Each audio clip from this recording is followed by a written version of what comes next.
لقد كان لكم في رسول الله أسوة حسنة اعوذ باللہ من الشیطان الرجیم بسم اللہ الرحمن الرحیم اللہم صلی علی محمد وعلی آل محمد کما صلیت علی ابراہیم وعلی آل ابراہیم انکا حمید مجید اللہم بارک علی محمد وعلی آل محمد کما بارکت علی ابراہیم وعلی آل ابراہیم انکا حمید مجید اللہم رب اشرح لی صدری ویسر لی امری واحلل عقدۃ من لسانی یفقہوا قولی۔ عزیز ناظرین السلام علیکم۔ اللہ تعالیٰ آپ کے لیے رحمتیں کر دے، برکتیں کر دے، اور جو ہم پڑھتے ہیں اللہ تعالیٰ اسے دل میں اتار دے، اس پر عمل کی توفیق عطا فرمائے۔ آج ہمارا جو باب ہے وہ ہے باب المحافظتی علی الاعمال، اعمال صالحہ کی حفاظت کے متعلق۔ اللہ تعالیٰ نے فرمایا الم یأن للذین آمنوا ان تخشع قلوبہم لذکر اللہ وما نزل من الحق ولا یکونوا کالذین اوتوا الکتاب من قبل فطال علیہم الامد فقست قلوبہم۔ کیا ابھی لوگوں کے لیے وقت نہیں آیا کہ ان کے دل اللہ کے ذکر سے ڈر جائیں، اور جو اللہ نے حق سے نازل کیا ہے اور وہ ان لوگوں کی طرح نہ ہو جائیں جنہیں کتاب دی گئی تھی اس سے قبل، ان پر مدت لمبی ہو گئی تو ان کے دل سخت ہو گئے۔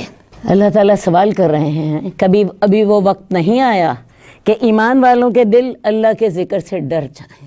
اللہ تعالیٰ وہ وقت آ گیا، ہم تیری آیات سن کر ڈر گئے، اللہ ان کا ڈر تو ہمارے دل میں پیدا کر دے۔ اللہ ہم تیرے فرما بردار ہیں، اور اللہ تعالیٰ ہماری یہی کوشش ہے کہ تو جو نازل کرے اور جو تو ہمیں حکم دے ہم اس کی اطاعت کریں۔ سمعنا وأطعنا، اللہ ہم تیری بات سنیں گے، تیری بات مانیں گے۔ اللہ وہ وقت آ گیا ہے اور تو ہمیں اس کی توفیق عطا فرما دے، اور تم ان لوگوں کی طرح نہ ہو جانا جن کو کتاب دی گئی تھی، یعنی یہود و نصارہ کی طرح نہ ہو جانا جنہوں نے اللہ کی آیات سنی اور پھر ان پر عمل نہ کیا، اور پھر اس کا نتیجہ کیا ہوا؟ ان کے دل سخت ہو گئے۔ وقال اللہ تعالی وقفینا بعیسی ابن مریم وآتیناہ الانجیل وجعلنا فی قلوب الذین اتبعوہ رأفۃ ورحمۃ ورہبانیۃ ابتدعوها ما كتبناها علیہم الا ابتغاء رضوان اللہ فما رعوها حق رعایتها۔ اور ہم نے رسولوں کے پیچھے عیسیٰ ابن مریم کو بھیجا، اور ہم نے انہیں انجیل دی، اور ہم نے ان کے پیروکاروں کے دلوں میں شفقت اور رحمت رکھ دی، اور رہبانیت جس کی انہوں نے ہی ابتدا کی تھی یہ ہم نے ان پہ فرض نہیں کیا تھا، ہم نے تو ان پر یہی فرض کیا تھا کہ وہ اللہ کی رضامندی حاصل کرنے کی کوشش کریں، تو وہ رہبانیت کو نبھا نہ سکے جیسا کہ اس کے نبھانے کا حق تھا۔ اللہ تعالیٰ نے رہبانیت کو فرض نہیں کیا، کیونکہ لا یکلف اللہ نفسا الا وسعہا، اللہ تعالیٰ کسی جان کو اس کی طاقت سے بڑھ کر تکلیف نہیں دیتا۔ اللہ چونکہ انسان کا خالق ہے، رہبانیت انسان کی فطرت کے مطابق نہیں ہے، اسی لیے اللہ تعالیٰ نے اس کا حکم نہیں دیا۔ رہبانیت نصارہ نے خود ایجاد کر لی تھی، اور انہوں نے سمجھا تھا کہ شاید ہم اس طرح اللہ کو راضی کر لیں گے، لیکن چونکہ وہ اللہ کا حکم بھی نہیں تھا اور فطرت کے خلاف تھی، لہٰذا وہ اس کی حفاظت نہ کر سکے، اس کو نبھا نہ سکے جیسا کہ نبھانے کا حق تھا۔ اصل بات یہ ہے اللہ کا کوئی بھی حکم ایسا نہیں ہے جو انسان کر نہ سکے۔ وہ ہمارا خالق ہے، اور اس نے ہماری فطرت بنائی ہے، اور وہ ہم پر بہت مہربان ہے، تو اس نے تمام احکامات ایسے دیے ہیں کہ جن کو ہم بجا لا سکتے ہیں۔ وقال اللہ تعالی ولا تکونوا کاللتی نقضت غزلها من بعد قوۃ انکاثا، اور اللہ تعالیٰ نے یہ بھی فرمایا تم اس عورت کی طرح نہ ہو جانا جس نے اپنا سوت توڑ دیا تھا، کاٹ دیا تھا، ٹکڑے ٹکڑے کر دیا تھا۔ مکے میں ایک عورت تھی، دیوانی تھی، سارا دن سود کاٹ تھی، اور پھر جب شام ہو جاتی تو اس کو کاٹ کے اپنی محنت برباد کر دیتی۔ تو اللہ تعالیٰ اس آیت میں ہمیں یہ کہنا چاہتے ہیں کہ جب تم نیک اعمال کرو تو نیک اعمال پر ہمیشگی اختیار کرو، ایسا نہ ہو کہ نیک اعمال ایک دفعہ کر لیے اور اس کے بعد نہ کیے، تو یہ اس کی مثال ایسی ہی ہوگی جیسے کسی نے اپنی کی کرائی محنت کو ضائع کر دیا۔ وقال اللہ تعالی واعبد ربک حتی یاتیک الیقین، اور اپنے رب کی عبادت کرو یہاں تک کہ تمہیں موت آ جائے۔ تو آپ کا جو عنوان ہے وہ بھی یہی ہے، باب المحافظۃ علی الاعمال، اعمال صالح پر ہمیشگی ہونی چاہیے، ان میں کمزوری، سستی اور کوتاہی نہیں ہونی چاہیے، کیونکہ اس طرح ان اعمال صالح کے چھوٹ جانے کا ڈر ہوتا ہے۔ تو اللہ تعالیٰ اپنے نبی کو حکم دے رہے ہیں کہ اپنے رب کی عبادت موت تک کیجیے، اور یہ حکم ہمارے لیے بھی ہے۔ تو لہٰذا آپ کا جو موضوع ہے اس سے مراد یہ ہے کہ انسان جو نیکیاں کر رہا ہے ان نیکیوں پر اس کو ہمیشگی کرنی چاہیے، ان کی حفاظت کرنی چاہیے۔ حدیث نمبر 153، حضرت عمر بن خطاب رضی اللہ تعالیٰ عنہ بیان کرتے ہیں کہ رسول اللہ صلی اللہ علیہ وسلم نے فرمایا، جو شخص اپنے رات کے مقررہ وظیفے سے یا اس کے کچھ حصے کو ادا کیے بغیر سو جائے تو وہ اسے نماز فجر اور نماز ظہر کے درمیان پڑھ لے تو وہ اس کے لیے لکھ دیا جاتا ہے گویا کہ اس نے رات ہی کو پڑھا تھا۔ اللہ کو وہ عمل محبوب ہے جو انسان ہمیشہ کرے، جس میں دوام ہو، چاہے وہ تھوڑا ہی کیوں نہ ہو۔ اب اس حدیث میں بھی یہی حکم دیا جا رہا ہے کہ رسول اللہ صلی اللہ علیہ وسلم نے فرمایا کہ جو شخص اپنا رات کا کوئی اس نے حصہ مقرر کیا ہوا ہے، مثال کے طور پہ اس نے طے کیا ہوا ہے میں رات کو آیت الکرسی پڑھ کے ضرور سوؤں گی، یا اس نے طے کیا ہوا ہے کہ میں رات کو 3 کل پڑھ کے دم کر کے سوؤں گی۔ رسول اللہ صلی اللہ علیہ وسلم سورہ سجدہ بھی رات کو پڑھتے تھے، کسی نے وہ طے کیا ہوا ہے، یا آپ نے کوئی بھی اور اپنے لیے طے کیا ہوا ہے میں 100 دفعہ درود پڑھ کے سوؤں گی، ٹھیک ہے جی، یا میں مغرب اور عشاء کے درمیان یہ والا کام کر لوں گی۔ تو کسی شخص کا وہ رہ جائے، رات کو اس کو نیند آ گئی، پڑھتے پڑھتے اس کو نیند آ گئی، وہ مکمل نہیں کر سکا، یا بعض اوقات انسان اتنا تھکا ہوتا ہے کہ لیٹتے ہی ہوش ہی نہ رہی۔ تو رسول اللہ صلی اللہ علیہ وسلم یہی فرما رہے ہیں کہ جو شخص اپنے جو اس نے مقرر کیا ہے کوئی وظیفہ، تو اس نے کچھ ادا کیا کچھ نہ کیا یا بالکل ہی نہ کیا، تو ایسا کرے وہ اسے نماز فجر اور نماز ظہر کے درمیان ادا، نماز فجر اور نماز ظہر خاصا لمبا وقت ہے، تو اس کے درمیان ادا کر لے، اللہ تعالیٰ اس کا اجر ایسے ہی لکھ دیں گے جیسے اس نے رات کو ادا کیا تھا۔ اسی طرح میں آپ کو بتاؤں، جو نماز ظہر کی پہلی 4 سنتیں ہیں، ان کے بارے میں حدیث میں آتا ہے کہ جو شخص ان 4 سنتوں کو ادا کرتا ہے ان کا ثواب ایسے ہی ہوتا ہے جیسے اس نے تہجد کے وقت ادا کی ہیں۔ تو جو آپ کو اس طرح کی رسول اللہ صلی اللہ علیہ وسلم کی سنت سے خوشخبریاں ملتی ہیں ان سے ضرور فائدہ اٹھائیے۔ تو لہٰذا کسی کا رات کا وظیفہ رہ گیا، تھوڑا رہ گیا، سارا رہ گیا، تو اس کو فجر کی نماز اور ظہر کی نماز کے درمیان ادا کر لیں، اس کو چھوڑے نہیں، یہ نہ سوچے کہ رات کو ہو گیا، رات کو رہ گیا تو رہ گیا، نہیں، اس میں تسلسل باقی رکھیں۔ حدیث نمبر 154، عن عبداللہ ابن عمرو ابن العاص رضی اللہ تعالیٰ عنہما قال لی رسول اللہ صلی اللہ علیہ وسلم یا عبداللہ لا تکن مثل فلان کان یقوم اللیل فترک قیام اللیل۔ عبداللہ بن عمر بن عاص رضی اللہ عنہما سے روایت ہے، اصل بات ہے عبداللہ خود بھی صحابی ہیں اور عمر بن عاص ان کے والد جو ہیں وہ بھی صحابی ہیں، تو ان دونوں سے روایت ہے کہ رسول اللہ صلی اللہ علیہ وسلم نے مجھے کہا، راوی ویسے حضرت عبداللہ ہیں، انہوں نے مجھے کہا کہ اے عبداللہ تم فلاں آدمی کی طرح نہ ہو جانا جو کہ پہلے تو رات کو قیام کرتا تھا لیکن اب اس نے رات کا قیام چھوڑ دیا۔ رسول اللہ صلی اللہ علیہ وسلم حضرت عبداللہ بن عمر بن عاص کو ترغیب دے رہے ہیں کہ وہ رات کا قیام کریں، اور مثال دے رہے ہیں فلاں آدمی کی کہ فلاں آدمی رات کا قیام کرتا تھا لیکن اب اس نے چھوڑ دیا، تم ایسے نہ ہونا، تم اپنا قیام جاری رکھنا۔ باقی وہ بات ہم پہلے پڑھ چکے ہیں کہ تھوڑا کر لیجئے، اتنا کر لیں جتنا آپ کو آسان لگتا ہے، کیونکہ نفلی عبادت کے بارے میں ہم پڑھ چکے ہیں کہ اگر آپ اس کے بارے میں تھک جائیں تو چھوڑ دیں، طبیعت میں نشاط ہو، طبیعت فریش ہو تو تب اسے کریں۔ ایک بات ہمیں اس حدیث سے اور بھی سمجھ آتی ہے کہ کسی کا نام لے کر اس کی برائی نہ کریں۔ رسول اللہ صلی اللہ علیہ وسلم نے نام نہیں لیا، آپ نے برائی کا ذکر ضرور کر دیا لیکن فلاں کر کے اشارہ کر دیا لیکن نام نہیں لیا، تو اصل مراد تو برائی کا ذکر کرنا تھا، تو لہٰذا برائی کا ذکر کر لیجئے، فلاں کا نام نہ لیجئے۔ دوسری بات یہ کہ عبادت میں اتنی شدت نہ اختیار کریں کہ آپ اس کو نبھا نہ سکیں۔ وان عائشہ رضی اللہ تعالی عنہا، حضرت عائشہ رضی اللہ تعالی عنہا فرماتی ہیں کہ جب رسول اللہ صلی اللہ علیہ وسلم کی رات کی نماز کسی تکلیف سے یا کسی اور وجہ سے رہ جاتی تو آپ دن کے وقت 12 رکعتیں پڑھ لیتے تھے۔ رسول اللہ صلی اللہ علیہ وسلم کی عادت مبارک تھی کہ رات کو لمبی نماز پڑھتے۔ ہم ان کی نماز کی طوالت اور اس کا حسن کا ذکر پچھلے ایام میں کر چکے ہیں۔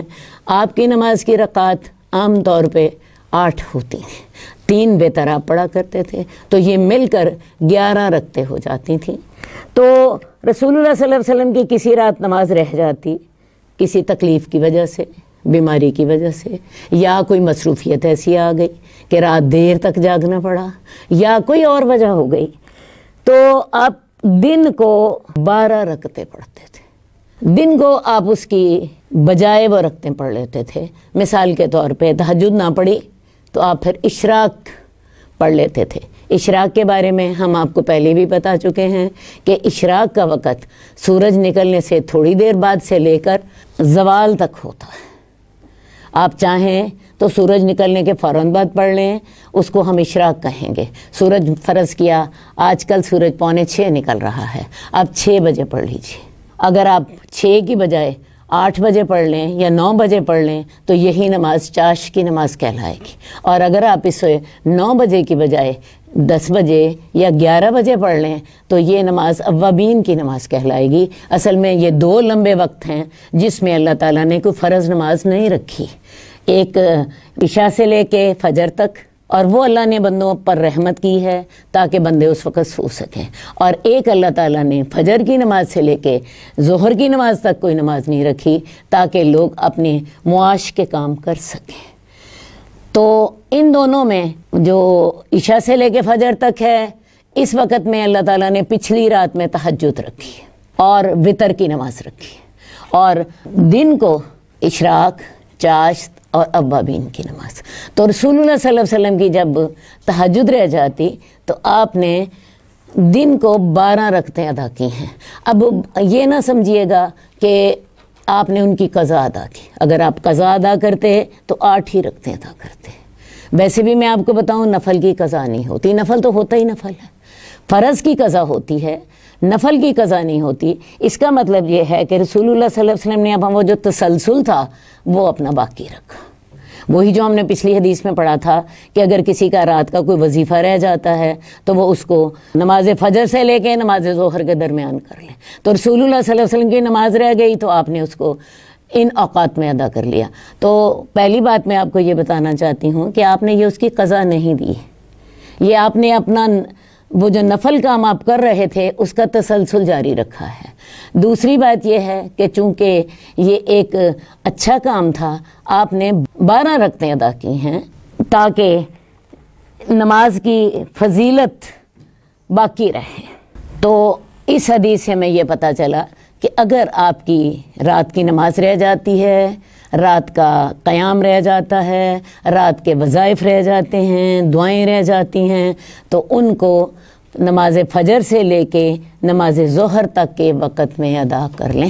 باقی جہاں تک اشراق کا تعلق ہے، اشراق کی بھی آپ 2 سے لے کے 8 رکعتیں پڑھ سکتے ہیں، جیسے رسول اللہ صلی اللہ علیہ وسلم تہجد کی 2 سے لے کے 8 رکعتیں پڑھتے تھے۔ اور ایک بات آپ کو میں اور بھی بتا دوں، رات کی نماز 2 کر کے ہوتی ہے، پہلے 2 رکعت آپ نے نیت کر لی تشہد کے بعد سلام پھیر دیا، پھر 2 رکعت، پھر 2 رکعت، پھر 2 رکعت۔ تو یہ ہے اشراق اور تہجد کا آپس میں تعلق۔ اب اگلی بات یہ ہے کہ ان دونوں میں سے بہتر کون سی ہے؟ اتنی بات تو کلیئر ہو گئی کہ جس کی رات کی نماز رہ گئی وہ اسے اشراق کے وقت پڑھ لے، چاشت کے وقت پڑھ لے، اوابین کے وقت پڑھ لے۔ لیکن ان دونوں میں سے افضل کون سی ہے؟ افضل اس میں تہجد کا وقت ہے، کیونکہ تہجد کے وقت میں اللہ رب العزت پہلے آسمان پر تشریف لے آتے ہیں۔ عام طور پر اللہ تعالیٰ اپنے عرش پر ہوتے ہیں۔ آپ کا عرش جو ہے وہ 7 آسمان کے اوپر اللہ کی کرسی ہے، اس کے اوپر اللہ تعالیٰ کا عرش ہے۔ تو اللہ تعالیٰ اپنے عرش پر مستوی ہوتے ہیں، لیکن یہ جو رات کا آخری تہائی حصہ ہوتا ہے اس میں اللہ تعالیٰ آسمان دنیا پر تشریف لے آتے ہیں، اپنے بندوں کے سب سے زیادہ قریب ہو جاتے ہیں، اور اس وقت اللہ ہاتھ پھیلا دیتے ہیں۔ کون ہے جو میرے سے بخشش مانگے میں اسے بخش دوں، کون ہے جو میرے سے رزق مانگے میں اسے عطا کر دوں، کون ہے جو میرے سے سوال کرے میں اسے دے دوں۔ تو یہ وقت افضل زیادہ ہے۔ باقی اگر وہ وقت رہ گیا تو آپ اس وقت کو کمپنسیٹ کر سکتے ہیں اشراق کے وقت سے۔ حضرت عائشہ فرماتی ہیں، کہتی ہیں کہ اللہ کے رسول صلی اللہ علیہ وآلہ وسلم تہجد پڑھتے تھے، میں تہجد نہیں پڑھتی تھی، میں اشراق پڑھ لیتی تھی۔ حضرت عائشہ کی عمر آپ اندازہ کر سکتے ہیں، جوانی کی عمر تھی۔ رسول اللہ صلی اللہ علیہ وسلم تہجد پڑھ لیتے، حضرت عائشہ سامنے لیٹی ہوتی تھیں، لیکن حضرت عائشہ کہتی ہیں میں اشراق پڑھا کرتی تھی۔ تو میرا خیال ہے آپ کو ان دونوں کا آپس میں جو باہمی تعلق ہے اور کس طرح پڑھنی ہے، یہ کن اوقات میں پڑھنی ہے، کتنی رکعت پڑھنی ہے، یہ سارا کچھ آپ کو سمجھ آ گیا ہوگا۔ ہمارا اگلا باب ہے باب الامر بالمحافظۃ علی السنۃ و آدابہا، سنت اور اس کے آداب کی حفاظت کرنے کا حکم۔ ابھی تک تو آپ پڑھ رہے تھے جو آپ نیکی کا کام کر رہے ہیں اس پہ دوام اختیار کریں، اس کو اگر رہ جائے تو اس کو، رات کی نماز رہ گئی، رات کے آپ کے وظائف رہ گئے تو اس کو آپ ادا کر لیجئے، نماز فجر سے لے کے نماز ظہر تک کے درمیانے وقفے میں۔ اب اس باب کا مطلب یہ ہے کہ آپ نے جو کچھ بھی کرنا ہے سنت کے مطابق کرنا ہے، سنت کے مطابق کرنا ہے۔ اسی لیے اس باب کا نام ہے سنت اور اس کے آداب کی حفاظت کرنے کا حکم۔ قال اللہ تعالی وما آتاکم الرسول فخذوہ وما نہاکم عنہ فانتہوا، جو تمہیں رسول دے دیں اسے لے لو اور جس سے تمہیں روکیں تو تم رک جاؤ۔ تو لہٰذا جو بھی نیکی کرنی ہے سنت طریقے کے مطابق کرنی ہے۔ نوافل پڑھنے ہیں، آپ نے کوئی وظائف پڑھنے ہیں، آپ نے کوئی اور نیکی کرنی ہے تو اس میں دیکھیے رسول اللہ صلی اللہ علیہ وسلم کی سنت کیا تھی، اس کے مطابق اسے کیجئے تاکہ آپ کو اجر پورے کا پورا مل سکے۔ جو چیز اللہ کے رسول دے دیں وہ لے لو، اور جس سے اللہ کے رسول روکیں باز آ جاؤ۔ وما ينطق عن الهوى ان هو الا وحی یوحی، اور نہیں آپ بات کرتے اپنی خواہش کے ساتھ، وہ تو وہی ہوتی ہے جو وحی کی جاتی ہے۔ اس آیت سے کیا مراد ہوئی؟ رسول اللہ صلی اللہ علیہ وسلم نے جب کوئی حکم دے دیا اس کی اطاعت کیجیے، کیونکہ رسول اللہ صلی اللہ علیہ وسلم اللہ کے حکم سے بولتے تھے، آپ کی زبان پہ وحی جاری ہوتی تھی۔ آپ ہماری طرح نہیں تھے، عام انسانوں کی طرح نہیں تھے۔ ہم کبھی غلط بات کر رہے ہوتے ہیں، کبھی غصے میں ہوتے ہیں، کبھی ہم مذاق کر رہے ہوتے ہیں۔ اللہ کے رسول صلی اللہ علیہ وسلم جب بھی بات کرتے تھے وہی ہوتی تھی، اب جب بھی مذاق بھی کرتے تھے وہ سچ ہوتا تھا۔ تو لہٰذا جب بھی آپ کی زبان سے کوئی حکم نکل آئے اور آپ کو اس کا علم ہو، آپ اس پر عمل کرنے کے پابند ہیں، اور اس چیز کی گواہی اللہ رب العزت نے خود دی ہے۔ وقال اللہ تعالی قل ان کنتم تحبون اللہ فاتبعونی یحببکم اللہ ویغفر لکم ذنوبکم، اے نبی فرما دیجئے اگر تم اللہ سے محبت کرتے ہو تو میری تابعداری کرو، اللہ تم سے محبت کرے گا اور تمہارے گناہ معاف کر دے گا۔ تو لہٰذا اگر اللہ سے محبت کا دعویٰ ہے تو اس محبت کا راستہ کیا ہے؟ سنت کی پیروی۔ کوئی شخص یہ چاہے کہ میں ساری رات جاگ کے اللہ کو راضی کر لوں، اللہ راضی نہیں ہوتے۔ اللہ اسی طریقے کے مطابق راضی ہوتے ہیں جو طریقہ ہمیں رسول اللہ صلی اللہ علیہ وآلہ وسلم نے بتا دیا، اور وہ ہم پچھلی احادیث میں پڑھ آئے ہیں کہ آپ نے ان 3 صحابہ کو جنہوں نے کہا تھا میں ساری رات جاگا کروں گا، میں ساری عمر روزہ رکھوں گا اور میں نکاح نہیں کروں گا، ان کو آپ نے فرمایا تھا میں راتوں کو سوتا بھی ہوں اور میں راتوں کو قیام بھی کرتا ہوں اور میں دن کو روزہ بھی رکھتا ہوں اور افطار بھی کرتا ہوں اور میں نے نکاح بھی کر رکھے ہیں۔ تو لہٰذا ہم نے جو بھی نیکی کرنی ہے یا اللہ سے محبت کا ہمیں دعویٰ ہے، ہمیں اسی طریقے کو اختیار کرنا پڑے گا جو طریقہ رسول اللہ صلی اللہ علیہ وآلہ وسلم نے ہمیں بتا دیا۔ ہم اس کی پیروی کریں گے سنت کی تو اللہ ہم سے محبت کرنے لگ جائے گا، اور نہ صرف ہم سے محبت کرے گا بلکہ ہمارے گناہ بھی معاف کر دے گا۔ تو اللہ کی محبت پانے کا طریقہ کیا ہے؟ رسول اللہ صلی اللہ علیہ وسلم کی سنت کی پیروی یا آپ کی اتباع۔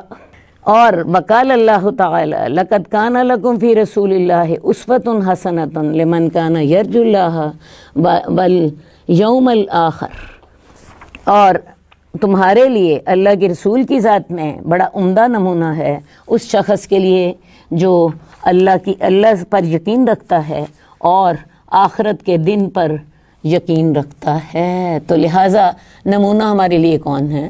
دوبارہ مجھے آپ کو بتانا پڑے گا، اللہ تعالیٰ نے قرآن مجید بطور بائی پوسٹ نہیں بھیجا تھا، اللہ تعالیٰ نے 7 رسول بھیجا تھا، اور وہ رسول اس قرآن کی وضاحت کرتا تھا۔ ایک قرآن اللہ تعالیٰ آسمان سے اتارتے تھے اپنی آیات کی شکل میں، اور ایک قرآن مدینے کی گلیوں میں چلتا پھرتا تھا۔ اس کا مطلب ہی یہی ہے کہ رسول اللہ صلی اللہ علیہ وسلم اس کی کبھی تو زبان سے تشریح کرتے اور کبھی عمل کر کے دکھاتے، تو لہٰذا آپ اور قرآن دونوں لازمی ہیں اللہ کے راستے پہ چلنے کے لیے۔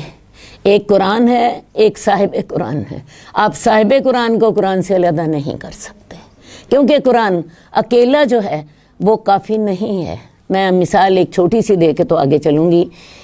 قرآن ہمیں بے شمار دفعہ نماز قائم کرنے کا حکم دیتا ہے، لیکن ایک دفعہ بھی یہ نہیں بتاتا کہ نمازیں کتنی پڑھو گے۔ باقی باتیں تو بڑی دور کی ہیں، رکوع کیسے کرو گے، سجدہ کیسے کرو گے، نماز عید کیسے ہوگی، نماز جنازہ کیسے ہوگی۔ قرآن مجید کسی بات کے بارے میں کچھ نہیں بتاتا، خاموش ہے، کیونکہ قرآن نے بس ایک اصولی حکم دے دیا، اور اس کے ساتھ پھر رسول ہیں جو یعلمکم الکتاب، جو تمہیں کتاب کی تعلیم دیتے ہیں، نہ صرف زبان سے تعلیم دیتے ہیں بلکہ عمل کر کے بھی آپ دکھاتے تھے۔ ٹھیک ہے جی، تو لہٰذا تمہارے لیے رسول اللہ صلی اللہ علیہ وسلم کی زندگی میں عمدہ نمونہ ہے۔ وقال اللہ تعالی فلا وربک لا یؤمنون حتی یحکموک فیما شجر بینہم ثم لا یجدوا فی انفسہم حرجا مما قضیت ویسلموا تسلیما۔ اور اللہ تعالیٰ نے فرما دیا تیرے رب کی قسم یہ لوگ ایمان نہ لائیں گے جب تک کہ تجھے اپنے تمام اختلافات میں حاکم نہ بنائیں، اور جو آپ فیصلہ کریں اس کے خلاف دل میں تنگی بھی نہ پائیں، اس فیصلے کو قبول کریں اور اس فیصلے کو دل سے مانیں۔ اللہ تعالیٰ نے اپنی قسم کھا کر فرمایا کہ یہ لوگ تب تک مومن نہیں ہوں گے جب تک کہ اپنے زندگی کے تمام اختلافات میں رسول اللہ صلی اللہ علیہ وآلہ وسلم کو حاکم نہ بنائیں۔ مراد کیا ہے؟ ان سے فیصلہ نہ لیں، ان کی احکامات کے مطابق اپنے معاملات کو ایڈجسٹ نہ کریں، تب تک یہ ایمان لا ہی نہیں سکتے۔ زبان سے ایمان لانا اور بات ہوتی ہے، اپنے عمل میں اسے شامل کرنا اور بات ہوتی ہے۔ تو اللہ تعالیٰ اپنی ذات کی قسم کھا کر کہتے ہیں کہ جب تک یہ لوگ اپنے زندگی کے تمام معاملات میں، وہ تمام معاملات خواہ وہ ان کا تعلق عبادت سے ہو، خواہ ان کا تعلق تجارت سے ہو، خواہ ان کا تعلق تعلیم سے ہو، خواہ ان کا تعلق کاروبار سے ہو، خواہ ان کا تعلق ہماری معاشرت سے ہو، گھریلو زندگی سے ہو، جتنے بھی زندگی کے پہلو ہیں، اسلام تمام پہلوؤں کے بارے میں ہمیں رہنمائی دیتا ہے، اور یہ رہنمائی ہمیں زیادہ تر اس رہنمائی کی تفاصیل ہمیں احادیث سے ملتی ہیں۔ تو جب تک یہ لوگ اپنے زندگی کے تمام معاملات میں اے نبی تجھ سے فیصلہ نہ لیں، اور صرف فیصلہ لینا نہیں، اس فیصلے کو دل و جان سے قبول نہ کریں، دل میں تنگی بھی نہ پائیں، اس کو دل و جان سے جب تک قبول نہ کریں تب تک میں اللہ اپنی ذات کی قسم کھا کے کہتا ہوں کہ یہ تب تک مومن نہیں ہوں گے۔ تو لہٰذا بہت سے لوگ جو کہ حدیث کو نہیں ماننا چاہتے، اور ان کا بڑا دلیل ہوتی ہے کہ جی یہ معاملہ ہمیں یا یہ مسئلہ ہمیں قرآن سے بتائیے، تو قرآن کہہ رہا ہے کہ جب تک نبی کی بات نہیں تو مانتے، نبی کو اب تمام اپنے جھگڑوں میں حاکم نہیں بناتے، ان کے فیصلوں پر عمل نہیں کرتے اور ان فیصلوں کو دل و جان سے قبول نہیں کرتے، تب تک تیرے رب کی قسم یہ مومن نہیں ہے۔ تو لہٰذا جو منکرین حدیث ہیں وہ ان آیات کو پڑھ لیں اور وہ دیکھ لیں، پڑھ لیں اور دیکھ لیں۔ قرآن خود کہتا ہے کہ جس نے رسول کی اطاعت کی اس نے اللہ کی اطاعت کی، اور تمہارے لیے رسول کی زندگی میں بہترین نمونہ ہے۔ اور پچھلی آیات ہم پڑھ کر آ چکے ہیں، جو رسول جس کا تمہیں حکم دے مان لو، جسے منع کریں رک جاؤ۔ وقال اللہ تعالی فَإِن تَنَازَعْتُمْ فِي شَيْءٍ فَرُدُّوهُ إِلَى اللَّهِ وَالرَّسُولِ، اور اگر تم جھگڑا کرو کسی بھی معاملے میں تو اس کو اللہ اور اس کے رسول کی طرف لوٹا دو۔ یعنی کسی بھی معاملے میں جھگڑا ہوتا ہے، فیصلہ کون کرے گا؟ اللہ اور اس کے رسول۔ اب ظاہر ہے اللہ کا فیصلہ کہاں ہے؟ اللہ کی کتاب کے اندر، اور اس کتاب کی تشریح کون کر رہے ہیں؟ رسول اللہ صلی اللہ علیہ وسلم۔ اور اس کتاب کی تعلیم کون دے رہے ہیں؟ اللہ کے رسول صلی اللہ علیہ وسلم۔ اس کتاب پر عمل کر کے کون دکھا رہا ہے؟ اللہ کے رسول صلی اللہ علیہ وسلم۔ تو لہٰذا تم اگر کسی معاملے میں تمہارا جھگڑا ہو جائے تو اس کو اللہ اور رسول کے احکامات کی طرف لوٹا دو۔ اور اللہ تعالیٰ نے کہا وَإِنَّكَ لَتَهْدِي إِلَىٰ صِرَاطٍ مُسْتَقِيمٍ صراط اللہ، اور اے نبی آپ تو سیدھے راستے کی ہدایت دیتے ہیں اور وہ راستہ اللہ کا ہے۔ تو یہ اللہ گواہی دے رہا ہے کہ رسول اللہ صلی اللہ علیہ وسلم لوگوں کو سیدھے راستے، اور وہ سیدھا راستہ کون سا ہے؟ اللہ کا راستہ، اسی کی ہدایت دے رہے ہیں۔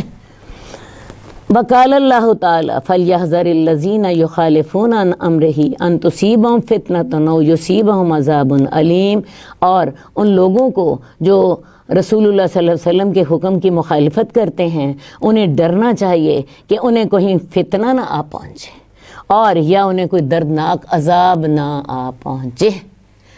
یہ ڈائریکٹ اللہ کا حکم اور اس کی مخالفت نہیں ہو رہی۔ یہ کس چیز کے بارے میں بتایا جا رہا ہے؟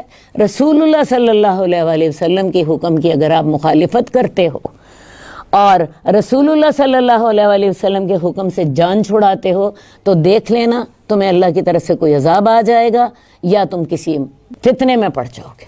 یہ دھمکی کس کی طرف سے دی جا رہی ہے؟ اللہ رب العزت کی طرف سے۔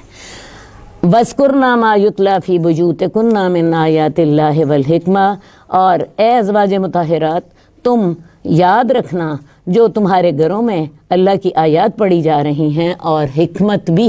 اصل بات ہے کہ رسول اللہ صلی اللہ علیہ وسلم نے ایک تو زندگی گزاری جس کو آپ پبلک لائف کہتے ہیں، اور ایک آپ کی زندگی تھی جس کو آپ پرائیویٹ لائف کہتے ہیں۔ اب پبلک لائف میں تو صحابہ آپ سے سیکھ رہے ہیں، سکھا رہے ہیں، آپ کے سکھائے ہوئے کے مطابق عمل کر رہے ہیں، لیکن آپ کی جو پرائیویٹ لائف ہے گھر میں وہ آپ کے ازواج مطہرات کے سامنے ہے۔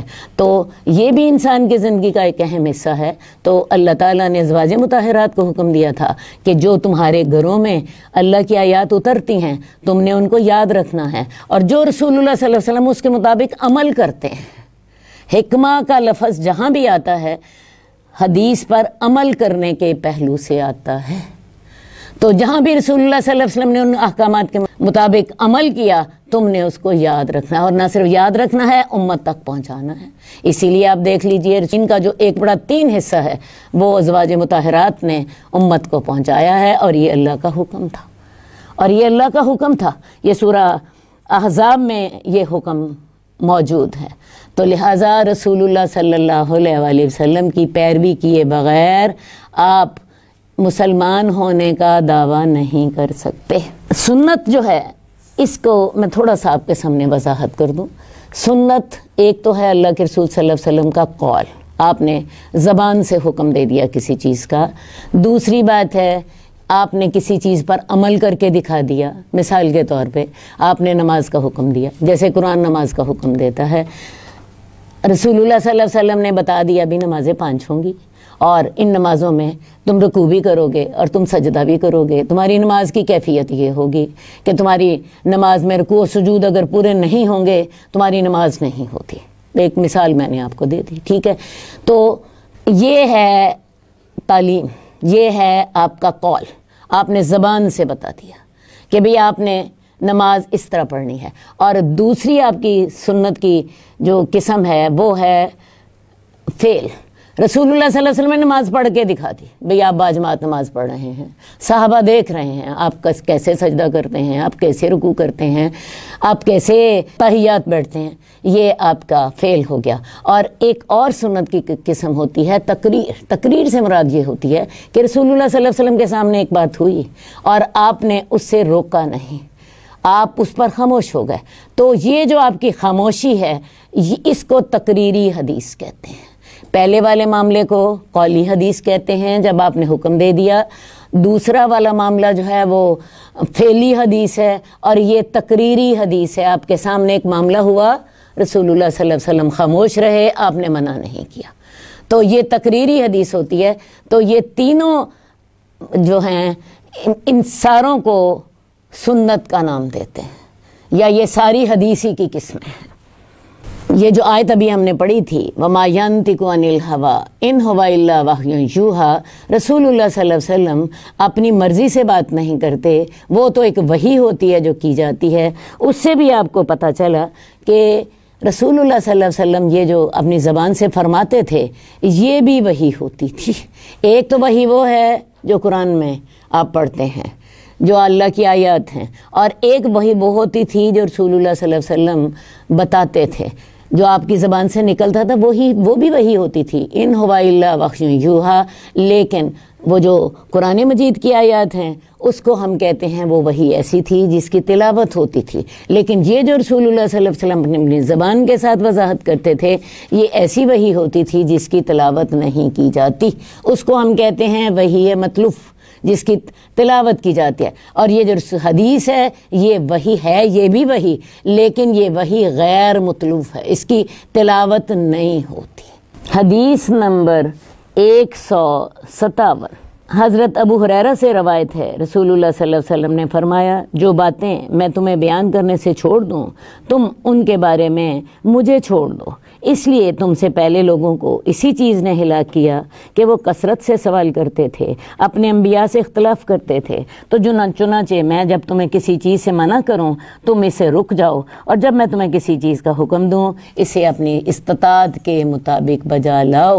تو لہٰذا پہلے انبیاء کا اور پہلی قوموں کی ہلاکت کی وجہ کیا تھی کہ وہ اپنے انبیاء کے حکم کو سنتے تھے اور اختلاف کرتے تھے، ان کا انبیاء پہ یقین کامل نہیں تھا۔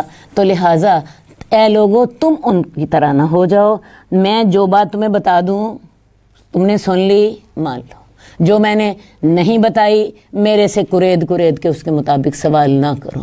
مثال کے طور پہ رسول اللہ صلی اللہ علیہ وسلم سے پوچھا گیا، آپ حج کے بارے میں بات کر رہے تھے، آپ سے پوچھا گیا یا رسول اللہ کیا حج ہر سال فرض ہے؟ آپ اگر فرما دیتے ہاں فرض ہو جاتا۔ تو لہٰذا صحابہ کو حکم تھا زیادہ باتوں کے بارے میں نہ پوچھا کرو، جتنی سمجھ آ گئی ہے عمل کر لو۔ تو پہلے لوگ اسی وجہ سے ہلاک ہو گئے۔ تو لہٰذا جب میں تمہیں کسی بات کے بارے میں کچھ نہیں کہتا تم بھی وہ کام نہ کرو، خاموش ہو جاؤ اور بلا ضرورت سوال نہ کریں، کیونکہ اندیشہ تھا کہ کہیں تمہارے سوال کرنے سے وہ حکم سب کے لیے لازمی نہ ہو جائے، اور جتنی بات کی سمجھ آئی اتنی بات مانیں اور اس پر عمل کریں۔ حدیث نمبر 157، حضرت ابو نجیح ارباز بن ساریہ بیان کرتے ہیں کہ رسول اللہ صلی اللہ علیہ وسلم نے ہمیں نہایت مؤثر اور بلیغ خطبہ ارشاد فرمایا جس سے دل ڈر گئے، آنکھیں اشکبار ہو گئیں، یعنی آنکھوں سے آنسو بہہ نکلے۔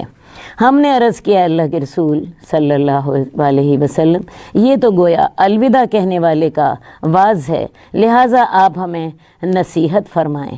آپ نے فرمایا میں تمہیں اللہ تعالیٰ کے تقوی کی نصیحت کرتا ہوں اور اس بات کی نصیحت کرتا ہوں کہ سنو اور فرما برداری کرو، اور اگرچہ تم پر کوئی غلام امیر مقرر کر دیا جائے تب بھی اس کی بات سنو اور اطاعت کرو، اور تم میں سے جو شخص زندہ رہے گا وہ بہت سا اختلاف دیکھے گا، پس تم میری سنت کو اور میرے ہدایت یافتہ خلفائے راشدین مہدیین کے طریقے کو لازم پکڑنا اور اسے اپنے دانتوں سے مضبوطی کے ساتھ پکڑ لینا۔ دانتوں کے ساتھ پکڑنے سے مراد ہے بہت مضبوطی سے پکڑ لینا۔ دین میں نئے نئے کام ایجاد کرنے سے بچنا، کیونکہ دین میں ہر نیا کام گمراہی ہے۔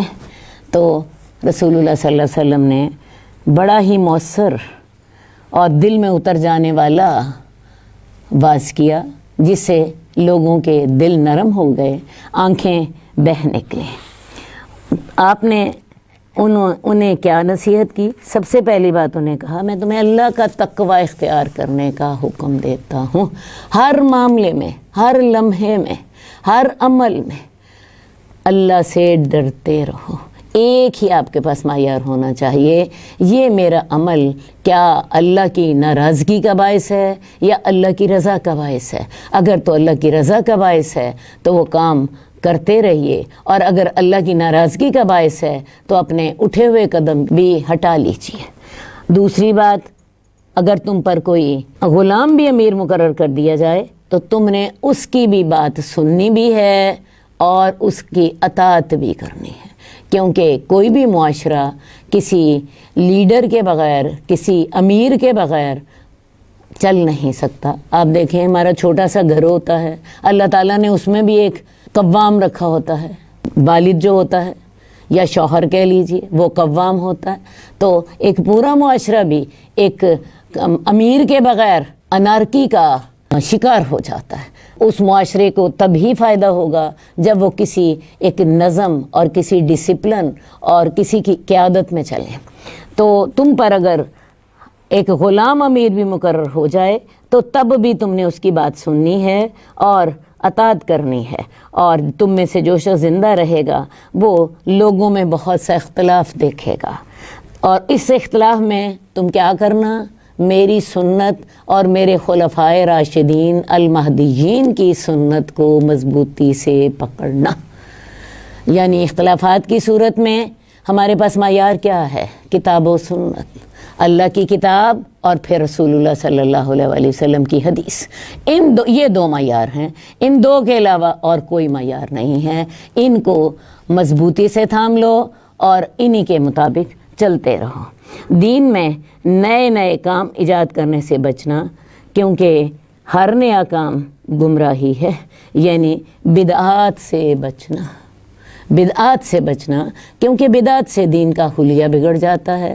اندازہ کریں اگر ایک بدعت ہر سال دین میں شامل ہو جائے تو رسول اللہ صلی اللہ علیہ وسلم سے لے کر آج تک 1450 سال ہو گئے ہیں، تو ہمارے دین میں 1450 بدعتیں شامل ہو چکی ہوتی اگر صرف ایک بدعت ہر سال شامل ہو جائے۔ حالانکہ آپ کو پتہ ہے مسلمانوں کی تعداد بہت زیادہ ہے اور ان میں بہت سے علماء بھی ہوتے ہیں، اگر صرف ایک سال میں شامل ہو تو 1450 سال ہو گئے، 1450 بدعتیں دین میں شامل ہو جاتی، دین کا حلیہ ہی بگڑ جاتا، دین کا حلیہ ہی بگڑ جاتا۔ اسی لیے شریعت نے بدعات سے بچنے کی بڑی سختی سے تلقین کی ہے، کیونکہ ہر بدعت گمراہی ہے اور ہر گمراہی آگ میں ہے۔ سنت کو اپنی داڑھوں کے ساتھ مضبوطی سے پکڑو اور کوشش کرو ہم اسی طریقے پر رہیں جو طریقہ رسول اللہ صلی اللہ علیہ وآلہ وسلم کا تھا۔ حدیث نمبر 158 حضرت ابو ہریرہ سے روایت ہے کہ رسول اللہ صلی اللہ علیہ وسلم نے فرمایا میری ساری امت جنت میں جائے گی سوائے اس کے کہ جو جنت میں جانے سے انکار کرتے۔ پوچھا گیا اللہ کے رسول جنت میں جانے سے کون انکار کرے گا؟ رسول اللہ صلی اللہ علیہ وسلم کا دیکھیے جی سمجھانے کا طریقہ کتنا خوبصورت ہے، کتنے الفاظ کتنے خوبصورت ہیں۔ آپ نے فرمایا میری تمام امت جنت میں جائے گی جو جنت میں جانے سے خود انکار کر دے۔ اب بھلا جنت میں جانے سے کون انکار کرے گا؟ تو تب آپ نے فرمایا کہ جس نے میری اطاعت کی وہ جنت میں چلا گیا، جس نے رسول اللہ صلی اللہ علیہ وسلم کی فرما برداری کی، آپ کے رستے پر چلا، وہ جنت میں چلا گیا، اور جس نے رسول اللہ صلی اللہ علیہ وسلم کی نافرمانی کی اس نے جنت میں جانے سے خود انکار کر دیا۔ تو لہٰذا سنت پر چلتے ہیں تو آپ سیدھا، یہ جنت کا راستہ ہے، اور اگر آپ سنت کو چھوڑ دیتے ہیں، فلاں امام، فلاں اولیاء اللہ، فلاں شخص ان کے طریقے پہ چلتے ہیں، تو میں آپ کو بتاؤں ہمارے لیے اللہ تعالیٰ نے رہبر اور رہنما کس کو بنایا تھا؟ رسول اللہ صلی اللہ علیہ وآلہ وسلم کو، جن کو اللہ تعالیٰ نے خود منتخب کیا اور جن کی طرف اللہ تعالیٰ نے اپنی وحی بھیجی اور جن کی اوپر اللہ تعالیٰ نے قرآن نازل کیا۔ تو لہٰذا ہمیں کس کی پیروی کرنی ہے؟ رسول اللہ صلی اللہ علیہ وآلہ وسلم کی۔ جس نے تو آپ کی پیروی کی اس نے جنت کا راستہ اختیار کر لیا، اور جس نے آپ کی پیروی کرنے کی بجائے کچھ اور لوگوں کے راستے کی پیروی کرنی شروع کر دی تو میں آپ کو بتا دوں اس نے جنت میں جانے سے خود انکار کر دیا، اس نے کہہ دیا کہ مجھے جنت کی ضرورت نہیں ہے۔ حدیث نمبر 159 حضرت ابو مسلم سے روایت ہے، جن کا اپنا نام سلمہ بن اقوہ ہے، ان سے روایت ہے کہ ایک آدمی نے رسول اللہ صلی اللہ علیہ وسلم کی موجودگی میں اپنے بائیں ہاتھ سے کھانا کھایا تو آپ نے فرمایا دائیں ہاتھ سے کھانا کھاؤ۔ اس نے کہا میں طاقت نہیں رکھتا، میں نہیں کھا سکتا۔ آپ نے فرمایا اچھا پھر تو طاقت ہی نہ رکھے۔ اسے تکبر نے روکا تھا اور اس کے بعد وہ دائیں ہاتھ کو اپنے منہ تک اٹھا کر نہیں لے جا سکتا تھا۔ اصل بات ہے رسول اللہ صلی اللہ علیہ وسلم کو ہر کام میں دائیں طرف اختیار کرنا پسند تھا، نہانے میں، کنگھی کرنے میں، لباس پہننے میں، کھانا کھانے میں، کوئی چیز عطا کرنے میں، ہر کام میں آپ دائیں طرف سے اختیار کرتے۔ کنگھی کرنی ہوتی پہلے دائیں طرف سے کنگھی کر لیتے، پھر بائیں طرف سے۔ لباس پہننا ہوتا پہلے دایاں بازو پہنتے پھر بایاں بازو پہنتے۔ کوئی بھی کام کرنا ہوتا، سر منڈوانا ہوتا پہلے دائیں طرف منڈوا لیتے پھر بائیں طرف منڈوا لیتے۔ تو اسی طرح کھانا کھانے میں بھی رسول اللہ صلی اللہ علیہ وسلم کو دائیں ہاتھ سے کھانا کھانا پسند تھا، آپ نے دائیں ہاتھ سے کھانا کھانے کا حکم دیا۔ اب ایک شخص آپ کی موجودگی میں بایاں ہاتھ سے کھانا کھا رہا تھا، بائیں ہاتھ سے کھانا کھا رہا تھا، آپ نے اسے کہا کہ تم دائیں ہاتھ سے کھانا کھاؤ، اس نے کہا میں نہیں کھا سکتا، اور یہ اس نے اپنی کسی مجبوری کی وجہ سے نہیں کہا تھا، تکبر کی وجہ سے، اس نے آپ کی بات کی پرواہ نہیں کی، اس نے آپ کی بات کی پرواہ نہیں کی۔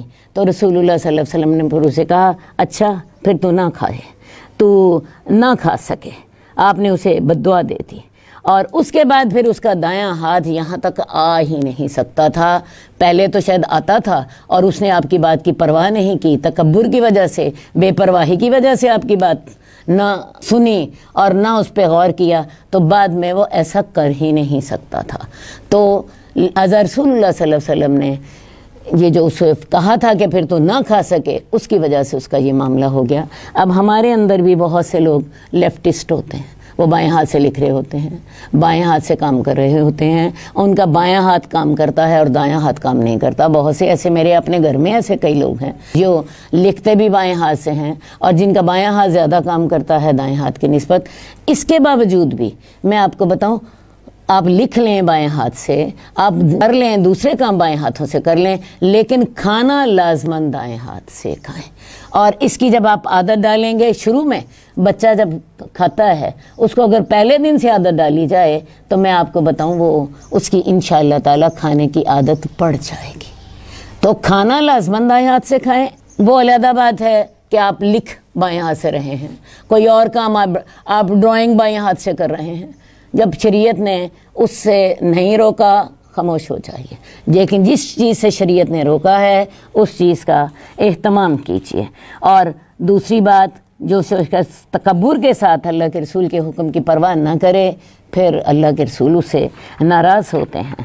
حدیث نمبر 164 حضرت جابر سے روایت ہے کہ رسول اللہ صلی اللہ علیہ وآلہ وسلم نے فرمایا کھانے کے بعد انگلیاں اور پیالہ اور پلیٹ چاٹ لیا کرو اور فرمایا تم نہیں جانتے ان میں کس کے اندر برکت ہے۔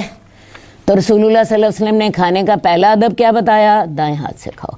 دوسرا ادب کیا بتایا؟ کہ جب تم کھانا کھا لو تو اپنی پلیٹ صاف کر لیا کرو اور اسے انگلی سے چاٹ لیا کرو۔ ہم نے عام طور پہ دیکھا لوگ شادیوں پہ، لوگ دعوتوں پہ، لوگ گھروں میں آدھا کھانا پلیٹ کے اندر چھوڑ دیتے ہیں۔ رسول اللہ صلی اللہ علیہ وسلم نے ہمیں حکم دیا کہ اپنی پلیٹ پوری صاف کرو، پوری پلیٹ نہ صرف صاف کرو بلکہ اس کے اندر سے اسے چاٹ لو، اپنی انگلی کے ساتھ بالکل چاٹ لو۔ اور ساتھ ہی آپ نے حکم دیا کہ تم نہیں جانتے اس میں سے کس میں برکت ہے، ہو سکتا ہے آخری جو ذرہ ہے کھانے کا اس میں برکت ہو، اور آپ وہ برکت جب دھو کے تو آپ اسے سنک میں پھینک دیں۔ ہاں، تو لہٰذا برتن کو اچھی طرح صاف کریں۔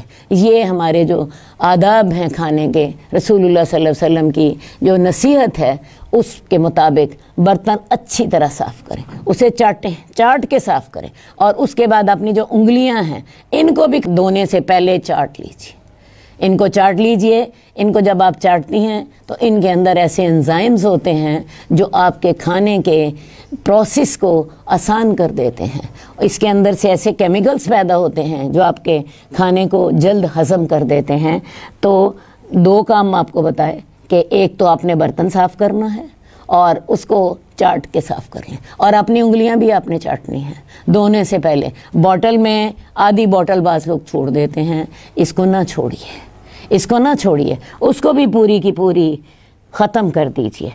مسلم کی ایک روایت میں ہے کہ رسول اللہ صلی اللہ علیہ وسلم نے فرمایا جب تم میں سے کسی کا لقمہ گر جائے تو اسے چاہیے کہ اسے اٹھا لے اور اس کے ساتھ لگی ہوئی مٹی کو صاف کر کے اسے کھا لے، اسے شیطان کے لیے نہ چھوڑے۔ یعنی اگر کوئی لقمہ گر جاتا ہے، زمین پہ مٹی نہیں لگی ہوئی یا اگر تھوڑی بہت لگ گئی ہے، اس کو اپنے ہاتھ سے صاف کر لے، علیحدہ کر لے اور وہ کھا لے۔ اسے شیطان کے لیے آپ چھوڑ دیتے ہیں اگر آپ اسے نہیں کھاتے تو۔ اصل بات ہے رزق اللہ کی نعمت ہے، اس نعمت کا احساس کیجئے، اس نعمت کی قدر کیجئے، اور اسے چاہیے کہ اسے اٹھا لے اور ساتھ لگی ہوئی مٹی وغیرہ کو صاف کر کے کھا لے، اسے شیطان کے لیے نہ چھوڑے۔ یعنی وہ لقمہ جو ہے پھر شیطان کھا لیتا ہے۔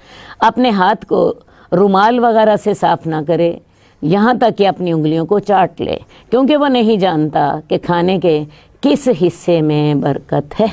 بات سمجھ آئی؟ ایک تو آپ نے اپنا برتن صاف کرنا ہے، اور ایک اپنے انگلیوں کے ساتھ بھی جو کھانا لگا ہوا ہے اسے بھی اگر آپ دھوتی ہیں تو وہ سنک میں جاتا ہے۔ ہو سکتا ہے جو آپ کی انگلیوں کے ساتھ کھانا لگا ہے اسی کے اندر ہی برکت ہو اور آخری ذرے میں برکت ہو۔ ٹھیک، مسلم ہی کی ایک روایت ہے شیطان تمہارے پاس ہر چیز میں حاضر ہوتا ہے، یہاں تک کہ وہ کھانے کے وقت بھی حاضر ہوتا ہے۔ اگر تم میں سے کسی کا لقمہ گر جائے تو وہ اس کے ساتھ لگی ہوئی مٹی کو دور کر لے اور اسے شیطان کے لیے نہ چھوڑے۔ میں آپ کو بتاؤں، آپ کا جو دشمن ہے وہ بہت ایکٹیو ہے اور وہ بہت محنتی ہے، وہ ہر وقت آپ کے ساتھ ہوتا ہے اور ہر وقت آپ کی حرکتوں کی نگرانی کرتا رہتا ہے۔ یہ آدمی تھوڑا سا بھی غافل ہو تو میں اس کو نقصان پہنچا لوں۔ یہ جو کشمکش ہے شیطان کے ساتھ، یہ میں آپ کو بتاؤں 24 گھنٹے ساتھ چلتی ہے۔ اب یہ کھانے کے وقت شیطان ہمارے ساتھ ہوتا ہے، اگر ہم بسم اللہ نہ پڑھیں تو شیطان کھانا شروع کر دیتا ہے ہمارے ساتھ۔ اسی لیے حدیث میں آتا ہے کہ جب کوئی شخص کھانا کھائے تو اسے بسم اللہ پڑھنا چاہیے۔ بسم اللہ نہیں پڑھا، درمیان میں یاد آیا تو درمیان میں کہہ دے بسم اللہ اولہ و آخرہ، کہ میں اللہ تعالیٰ اس کے اول یا آخر میں سب میں بسم اللہ پڑھتا ہوں۔ ٹھیک ہے۔ ایک دفعہ اللہ کے رسول صلی اللہ علیہ وسلم جو تھے، یہ بات آپ نے کی اور مسکرانے لگے۔ صحابہ نے پوچھا کس لیے؟ تو آپ نے فرمایا جب انسان بسم اللہ اولہ و آخرہ پڑھ لیتا ہے تو کھانا، شیطان جو ہوتا ہے اپنا کھانا قے کر دیتا ہے، الٹ دیتا ہے، وہ قے کر دیتا ہے، تو اس کو دیکھ کے آپ مسکرا رہے تھے۔ تو شیطان آپ کے کھانے میں شریک ہو جاتا ہے۔ اب آپ جب اپنے گھر میں آپ داخل ہوتے ہیں اور دعا نہیں پڑھتے تو میں آپ کو بتاؤں شیطان کو وہاں رہنے کا بھی ٹھکانہ مل جاتا ہے۔ تو شیطان آپ کے ساتھ ہر وقت ہے اور وہ ہر وقت آپ کے عملوں کی نگرانی کرتا ہے۔ آپ اسے موقع کسی طرف سے ذرا اتنا تھوڑا سا دے دیں، وہ آپ کے ساتھ ساتھ آپ کے اعمال برباد کرنے کے لیے ہوتا ہے۔ کھانے میں آپ کے ساتھ ہے، آپ کے ساتھ کھانا کھاتا ہے، اگر گھر میں داخل ہوتے وقت آپ دعا نہیں پڑھتے، آپ کے گھر میں اس کو سونے کا ٹھکانہ بھی مل جاتا ہے، ہاں، اور جو زمین پہ گرا ہوا کھانا ہے وہ بھی شیطان کھا لیتا ہے۔ تو لہٰذا یہ جو 24 گھنٹے ہماری شیطان کے ساتھ کشمکش ہے، اس کو ہم کیسے ختم کر سکتے ہیں؟ ہر وقت اللہ کا ذکر کر کے اور ہر وقت ان باتوں کو سمجھ کے۔ تو یہ ہیں کھانے کے آداب جو کہ رسول اللہ صلی اللہ علیہ وآلہ وسلم نے ہمیں سکھائے ہیں۔ حدیث نمبر 160، حضرت ابو عبداللہ نعمان بن بشیر بیان کرتے ہیں، میں نے رسول اللہ صلی اللہ علیہ وسلم کو فرماتے ہوئے سنا، تم اپنی صفیں ضرور سیدھی اور درست کر لو، ورنہ اللہ تعالیٰ تمہارے درمیان مخالفت پیدا کر دے گا۔ نماز باجماعت کا ایک لازمی حصہ ہے صفیں درست کرنا، اور صفیں درست کرنے کے بہت سے آداب ہیں۔ صفوں کو دائیں طرف سے شروع کرنا چاہیے، نمبر 1، اور اس میں کندھے سے کندھا اور پاؤں سے پاؤں اور ایڑی سے ایڑی ملنی چاہیے، سیدھی صف کریں۔